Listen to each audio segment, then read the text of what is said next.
हाँ, तो कक्षा अष्टम के विद्यार्थीगण, आकाश दर्शन के अंतर्गत हम आगे बढ़ते हैं। पृथ्वी से सूर्य लगभग 15 करोड़ किलोमीटर दूर है। सूर्य के प्रकाश को पृथ्वी तक पहुंचने में लगभग 8.3 मिनट लगता है। इसलिए हम कह सकते हैं कि पृथ्वी से सूर्य लगभग 8.3 प्रकाश मिनट दूर है। सूर्य के बाद पृथ्वी के सबसे निकट का तारा है अल्फा सेंटारी। ध्यान रहे, यह परीक्षा में आता है। पृथ्वी से सबसे निकट का तारा, ये परीक्षा में पूछता है। इसका नाम है अल्फा सेंटारी, यहाँ पे दिया गया है, जो लगभग 4.3 प्रकाश वर्ष दूर है। कितना दूर है? जो लगभग 4.3 प्रकाश वर्ष दूर है। सबसे चमकीला तारा साइरस। ये भी खाली स्थान में सही जोड़ी में इसको पूछता है। सबसे चमकीला तारा साइरस, जो पृथ्वी से लगभग 8.7 प्रकाश वर्ष दूर है।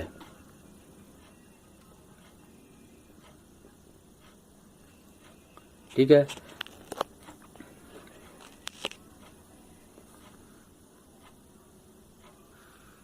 आकाश में हमको अनगिनत, जिसको हम गिन नहीं पाते हैं, इतने सारे तारे दिखाई देते हैं। ध्यान से देखने पर आपको तारों की एक धुंधली पट्टी उत्तर से दक्षिण की ओर दिखाई देगी। इसे हम आकाश गंगा कहते हैं। यहाँ एक प्रश्न बनता है कि आकाश गंगा किसे कहते हैं? तो आकाश में मतलब आसमान में तारों की एक धुंधली पट्टी उत्तर से दक्षिण की ओर दिखाई देती है, जिसे हम आकाश गंगा कहते हैं। यहाँ पर 2-3 प्रश्न मिल रहा है, अल्फा सेंटारी, साइरस, आकाश गंगा आदि। ठीक है। ब्रह्मांड में तारों के ऐसे कई समूह अर्थात कई आकाश गंगाएं हैं। हमारी आकाश गंगा ब्रह्मांड की इन लाखों आकाश गंगाओं में से एक है। इसी आकाश गंगा में हमारा सौर परिवार स्थित है। सूर्य सहित सभी तारे किसी न किसी खगोलीय पिंड या पिंड समूह की तीव्र गति से परिक्रमा कर रहे हैं, किंतु अत्यधिक दूरी पर स्थित होने के कारण इनके बीच की दूरी में होने वाले परिवर्तन का बोध हमें नहीं हो पाता। हम जानते हैं कि पृथ्वी अपनी कक्षा के चारों ओर पश्चिम से पूर्व की ओर घूम रही है, जबकि तारे हमें पूर्व से पश्चिम की ओर गति करते प्रतीत होते हैं, किंतु उत्तर दिशा में स्थित एक तारा हमें स्थिर प्रतीत होता है। इसे हम ध्रुव तारा के नाम से जानते हैं। पृथ्वी के घूर्णन अक्ष पर स्थित होने के कारण ध्रुव तारे की स्थिति पृथ्वी के किसी भी स्थान के सापेक्ष नहीं बदलती है। ठीक है। मतलब यह है कि पृथ्वी के घूर्णन अक्ष पर स्थित होने के कारण ध्रुव तारे की स्थिति पृथ्वी के किसी भी स्थान पर बदलती नहीं है। यह हमेशा स्थिर दिखाई पड़ता है। लंबे समय से दिशा ज्ञात करने के लिए ध्रुव तारे का उपयोग किया जाता रहा है। यह है चित्र बताया गया है ध्रुव तारे की स्थिति। यह है ध्रुव तारा और ये पृथ्वी के अक्ष के सापेक्ष है, इसलिए ये हमेशा स्थिर दिखाई पड़ता है। ठीक है। अब आगे आता है, ध्यान से देखने पर हमें तारों के कुछ ऐसे समूह दिखाई देते हैं जो विशेष आकृति का आभास देते हैं। तारों के ऐसे समूह को हम तारा मंडल कहते हैं। जैसे कि ये देखिए, ये है तारों का समूह है, ये है तारों का समूह है, इसको हम तारा मंडल कहते हैं। किसी तारा मंडल के सभी तारे सदैव साथ साथ रहते हैं, अतः तारा मंडल की आकृति भी सदैव समान होती है।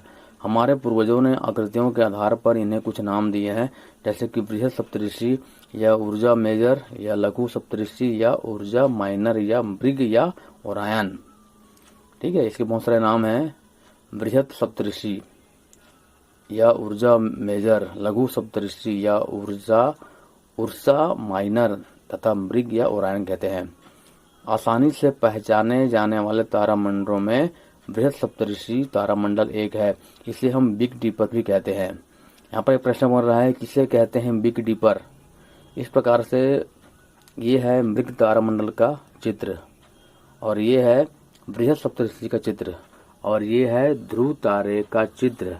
इसको आपको कॉपी में बनाना है और दिखाना है। ठीक है। इसी प्रकार है, 7 सर्वाधिक चमकदार तारे बड़ी करछुल एक बड़ा चम्मच जिससे हम दाल आदि निकालते हैं खाने के समय, उसको करछुल कहते हैं। करछुल की समान दिखाई पड़ता है या प्रश्नवाचक चिन्ह की आकृति बनाते हैं। ठीक है, ये देख लीजिए, ये है, ये इनमें से 3 करछुल के हैंडल में हैं तथा 4 कटोरे में हैं। करछुल के शीर्ष पर स्थित 2 तारे संकेतक तारे कहलाते हैं। इनको मिलाने वाली रेखा ध्रुव तारे की ओर संकेत करती है। लघु सप्तऋषि में भी अधिक चमक वाले 7 प्रमुख तारे होते हैं। ध्रुव तारा इसके हैंडल के सिर पर स्थित होता है।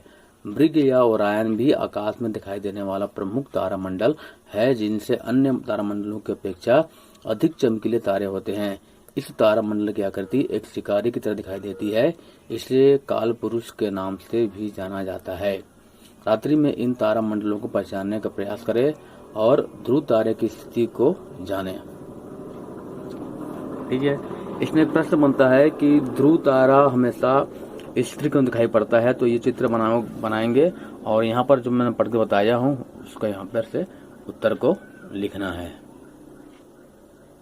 ठीक है, यहाँ पर बताया हूँ मैं, उसको पढ़ के यहाँ से उत्तर को लिखना है। ठीक है, क्योंकि पृथ्वी के घूर्णन अक्ष पर स्थित होने के कारण ध्रुव तारे की स्थिति पृथ्वी के किसी भी स्थान पर नहीं बदलती, वह हमेशा एक स्थिर दिखाई देती है।